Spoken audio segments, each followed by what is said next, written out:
today we are taste testing Emma Chamberlain's coffee line, even though that I have a caffeine sensitivity. Self-sabotage. I'm sweating already. Yes, so today we are taste testing Emma Chamberlain's coffee line. Because would I be a YouTuber if I didn't follow trends? No. Just kidding, I actually am very interested in how it tastes because I'm a coffee queen, whatever. I would consider myself a coffee Is it gonna be that loud? Is it gonna be that loud? I would consider myself a coffee expert, and by that I mean I am an expert at knowing that I shouldn't drink coffee. Let me give you a little insight into my coffee history. I knew coffee made me anxious, but I still drank it. Freshman year of college, I drank it here and there. Sophomore year of college, I really liked coffee. And then I went to the gynecologist because I have a vagina. Just being real here, nothing to be ashamed of. Health, you know. So I'm at the doctor's and she's giving me, you know, a breast exam. While she's feeling me up, she says to me, "How much coffee do you drink?" And I said, "I don't know, like maybe once every 2 days or so." And she's like, "Oh." I said, "Why?" She goes, "Well, you have caffeine deposits in your breasts. And it's as if you drink like 3 cups of coffee a day." So you know how like Karen Smith and Mean Girls, like her boobs can determine the weather? Hi, this is Karen Smith. It's 68 degrees and there's a 30% chance that it's already raining. My boobs can determine how much coffee I drink, so, and it's not even true, so Karen Smith and I have a couple things in common. Anyway, I cut back on coffee. Now it's something that I only drink from time to time. Christmas, I decided to get my mom an espresso machine. My grandma also got my mom an espresso machine. I've been drinking a lot of coffee over winter break. That's just what I'm trying to say. And I've been very obsessed with milk frothers. Anyway, that's not what this video is about. Emma Chamberlain came out with a coffee line. And I think that's genius. So my coffee came into the mail yesterday. So when I got this coffee yesterday, I decided to make Emma's coffee the way that she did it in her video here. And she basically made cold brew overnight. And so I decided to do the same thing last night. Yes, I am wearing the exact same shirt. Deal with it. I like it. And I got it for $2. So I followed her little cold brew recipe, which is where she took a mason jar, she filled it up with water. I used 2 coffee bags instead of 3 because I, unlike Emma Chamberlain, don't have an unlimited supply of her coffee, and I didn't really feel like using more than half of it already in the first night. So dunked them in that little jar. It's not a mason jar, it's definitely a jar that my parents use for pickling something. Just Polish things. And then popped it into the fridge next to our 2 leading ladies, Land O'Lakes and this tomato sauce brand. So let's go get the coffee out of the fridge. Let's caffeinate ourselves and review it. Ooh, she's dark. Here she is. This is after one night. Oh, she's leaking. If you don't know what cold brew is, neither do I. It's essentially very concentrated coffee that you leave overnight or for like a really long time. Emma Chamberlain made hers in a mason jar, so we're gonna also use a jar, but it's probably, once again, not a mason jar. It's definitely just a jar that my parents use to pickle something. Just Polish things. We're gonna use this one from Gundelsheim. Yeah, I don't know what this is. It doesn't matter, but we're gonna make our coffee in here. That's really big. I don't need to do that. Never mind. Yes, we are, because I don't have anything else. You know what? Yeah. Let's use one of these. It's not a mason jar, but whatever. Wow, I really do kind of low-key have a mullet. I really like it. So what we're gonna do, we're gonna make the coffee, and then we're gonna sit down, and then we're gonna talk about what I like about it, what I don't like about it, and if I recommend it. And Emma Chamberlain, if you're watching this, which I highly doubt that you are, hi. First things first, I'm gonna take out the coffee bags because I know damn well that my mom definitely wants to compost these. I know I said I'm gonna talk about what I like and what I don't like at the end of this video, but I just gotta say that this is like some of the best smelling coffee I've ever smelled in my life. Mamo, oh my god, do I have to make a disclaimer? All of these opinions are my own.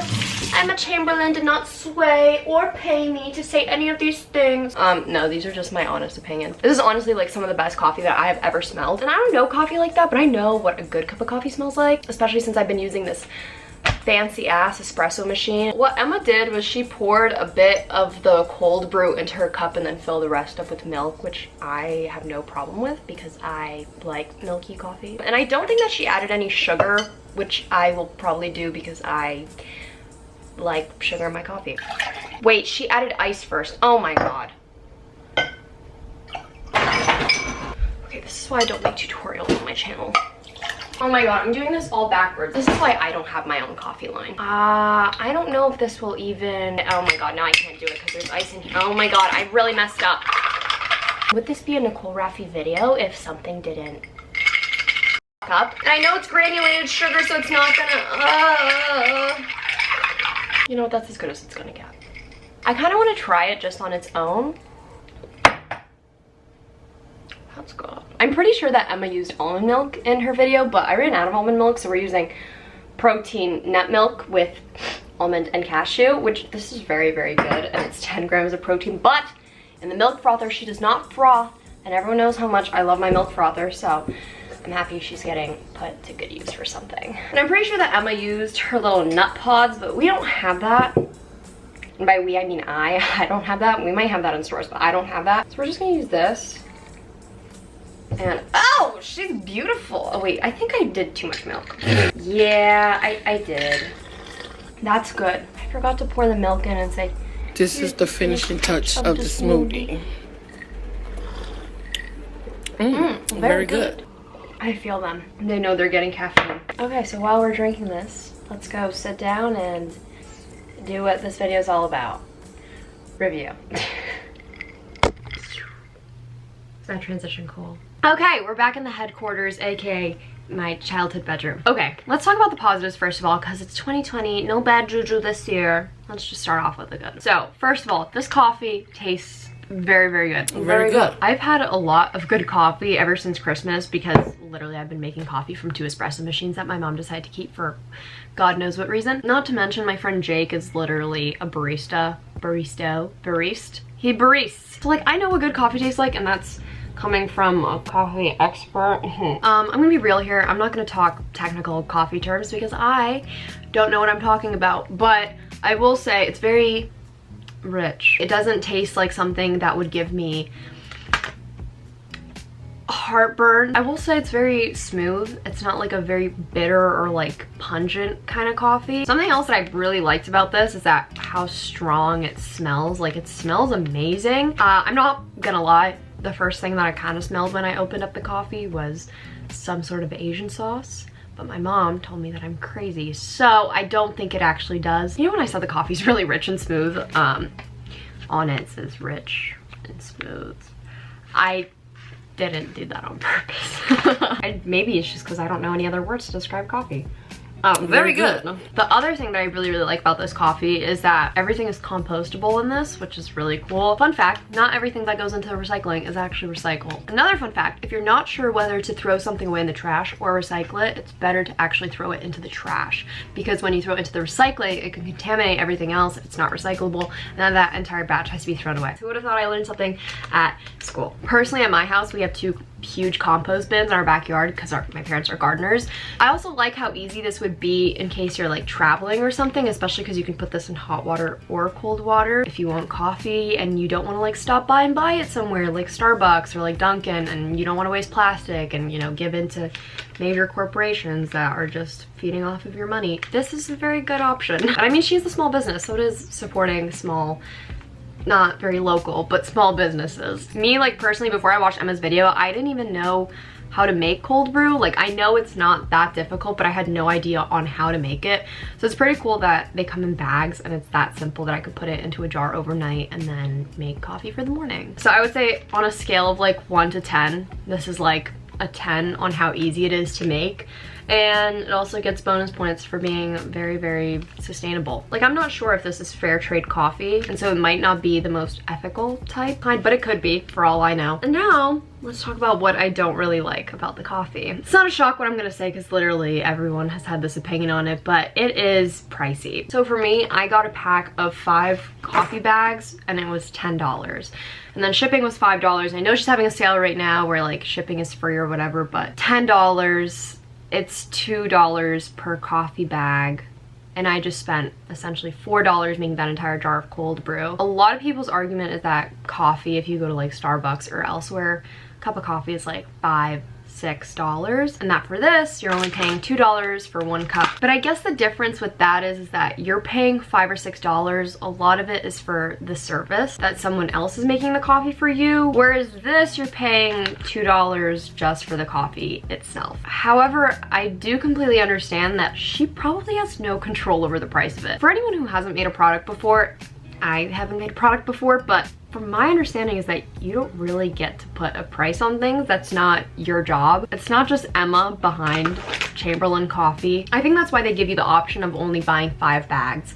Is for those people who still want to try it but don't want to spend all that money for, like, I know she's selling like 60 bags and it's whatever the price is. That's really my only complaint about this coffee, and also not knowing if it's fair trade, if it's ethical, etc, etc. But at the same time, this is literally like her first launch, her first release. I'm pretty sure that over time things will change about it. Company develops, it's not going to be perfect within its first launch, and they're definitely getting feedback for sure. My honest opinions about Emma Chamberlain and this coffee, I think that this is genius. I'm not even saying this to toot Emma's horn. I don't even think that she'll watch this. First of all, I think it's a crazy smart business move to be known as a huge coffee enthusiast for how long, and then to come out with the whole line knowing that your audience will buy it because they want to know what Emma Chamberlain would make in her perfect coffee. Honestly, good for her. That's just such a smart business move, and I really hope that she expands on it. I honestly love seeing women open up their own businesses and dominating in the business world. I know Emma gets a lot of hate, and for no reason really. When you really think about it, she's just a young girl living her life who happened to be able to make her personality and her passion a career. Why would you be mad about that? A lot of people are bitter and angry that she's made a lot of money and that she gets to, you know, do stuff with Louis Vuitton and Target and all these big companies, but why wouldn't you be happy for somebody, especially for someone who is very humble about everything that she does and doesn't flaunt it or brag? I also think through watching Emma Chamberlain through the years, I think she's stayed the same person. I think her circumstances have just changed. I would hope that everyone would become more successful and have more money than they were when they were 15, 16 years old. She just happened to do it at a very young age. So if you're looking for a video where I was gonna bash Emma for making a coffee line and talk shit about her, this was not the video. It's 2020, people. Please stop being mean to others, especially girls. Girls get hated on for everything. And Emma, if you are watching this, congratulations. This is great coffee. Power to you. Would I buy this coffee again? Maybe if there was another sale on it. Like, maybe I would. Like, I probably shouldn't be drinking coffee in the first place because it does make me very anxious, and they can tell. I think maybe if the prices were a little bit different, then maybe I would, because then I could make myself more cold brew and last it for a few days. But because I'm not a huge coffee drinker to begin with, and believe it or not, I am not a coffee expert, then maybe I wouldn't. But if there is a sale going on, I do recommend that you go buy it and try it yourself, because maybe you'll really like it, or maybe your family will really like it. I think it's a really good gift too. Like, if you know somebody who's a very big coffee drinker, this is the move. And also, I've never seen coffee bags, so very creative. So this video was a little bit different on my channel. I don't ever do reviews, but if you did like this, let me down in the comments below and maybe I'll review some other things. Thank you so much for watching this video. I hope that you liked it, and if you did, you can comment, like, and subscribe because it means a lot to me. If you want to follow me on my other social media like Instagram, Twitter, Spotify, or Depop, it's just at Nicole Rafiee. And if you want to follow me on my TikTok, it's at Nikki Nasty. I'm gonna go now because I need to go hydrate with some water before I feel unwell, and I need to go change my shirt because this is the second day in a row that I'm wearing it. Bye.